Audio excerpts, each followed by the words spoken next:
අරබුදයෙන් ගෙන ආණ්ඩුව අරබුද මවන ආණ්ඩුවක් බවට අද පරිවර්තනය වෙලා තියෙනවා. අද නැති කරන්නම් කියපු තෙල් අරබුද අද ඇති වෙලා තියෙනවා. තෙල් අරබුදේ පමණක් නෙමෙයි අද තෙල් සංචිත තියනවා කිය අද ඒ තෙල් 125කින් අද මේ ආණ්ඩුව වැඩි කළා. එහෙනම් මේ ජන දුක තේරුම් අරගෙන ජනතාවගේ ජන දුක නැති කරනවා කියන ආණ්ඩුව අද ජනතාවගේ දුක වැඩි කරනවා විනා අඩු කිරීමක් නැහැ. එපමණක් නෙමෙයි. තෙල් මිල වැඩි වෙනවා සමගම ගෑස් මිලත් අද වැඩි වුණා. රටේ ජනතාව ආණ්ඩුවේ වැඩ කරන ජනතාව එදා වේල කුලී රස්සාව කරන ජනතාව අද කබලෙන් ලිපට වැටිලා තියෙනවා. මොකද දුක් ගන්නා අද දුක්ගන්නා රාළ බවට පත් වෙලා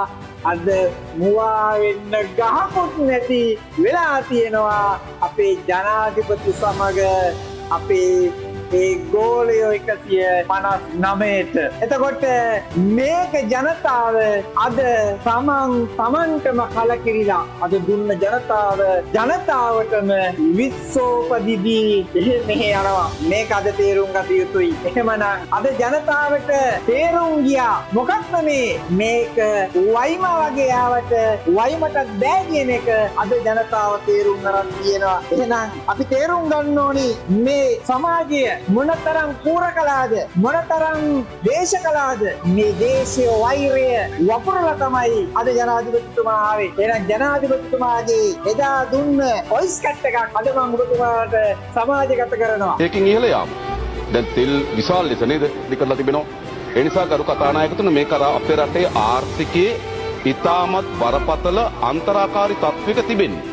ඒතර ආර්ථිකය එය ජනතාවගේ ජන ජීවිතවලට විශාල බලපෑමක් ඇති කරනවා. හැම රටකම තෙල් මිල ඉහළ යනවා පහළ යනවා. එක්සත් ජනපද ඇමරිකාව කියන්නේ මහා ධනවත්ම රට ලෝකේ. දැන් තෙල් මිලේ ප්‍රශ්නයක් තියෙනවා.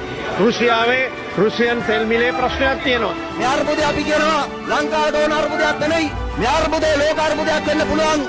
හැබැයි ලංකාවට ඕන අර්බුදයක් නෙමෙයි. ඒ ඔක්කොම ආණ්ඩුව හදිසියේ මධ්‍යම රාත්‍රියේ 12ට තෙල් මිල වැඩි කරනවා. ජනතාව මත තව බරක් පටවලා පෙට්‍රල් ඩීසල් භූමි තෙල් සීනු මිල වැඩි කරනවා. එතකොට අපි දන්නවා මොකද්ද වෙන්නේ කියලා. තෙල් මිල වැඩි කරපු ගමන් ආපහු ප්‍රවාහන ගාස්තු වැඩි වෙනවා. සීළු භාණ්ඩවල මිල ආපහු වැඩි වෙනවා. ඒ නිසා මේ ජීවත් වෙන්න බැරුව ඉන්න මිනිහට ගෑන් වැඩි මිනිහට ගොන්නු නැවත අයින වගේ මේ ආණ්ඩුව ගුණා වගේ අයිනවා. තෙල් මිල අඩු කරපල්ලා පෙරනම් බහැලා ගෙදර පල්ලියල්ලා කියලා. මේ ආණ්ඩුවලට උදේ තෙල් ටික ගෙනලා විකුණා ගන්න බැරි නම් මේගොල්ලන්ට මොකද කරන්නේ? මේගොල්ලන්ට බෑ ගොවිපලක්වත් කරන්න. ඔක්කොම බෑ. තෙල් කියන්නේ අපේ රටේ ජාතික ආරක්ෂාවත් එක්ක ජාතික ආර්ථිකයට ගැටෙනවා. එහෙනම් ජනාධිපතිතුමා කියන ජාතික ආරක්ෂාවත් එක්ක තමයි මේ තෙල් මිල සංසන්දනය කළේ. එහෙනම් ජනාධිපතිතුමා කියන අද පත්වෙච්ච වර්තමාන ජනාධිපතිතුමා කියන ගිය ආණ්ඩුව කරන්න බැයි නම් තෙල් මිලවත් පාලනය කරගන්න බැයි නම් බැහැලා එළියට යන්න කියලා. එහෙනම් අපිට කියන්න තියෙන්නේ ජනාධිපතිතුමාට බැයි නම් ජනතාවගෙන් සමාව අරගෙන ඉල්ලාස්සලා යා යුතුයි කියලා.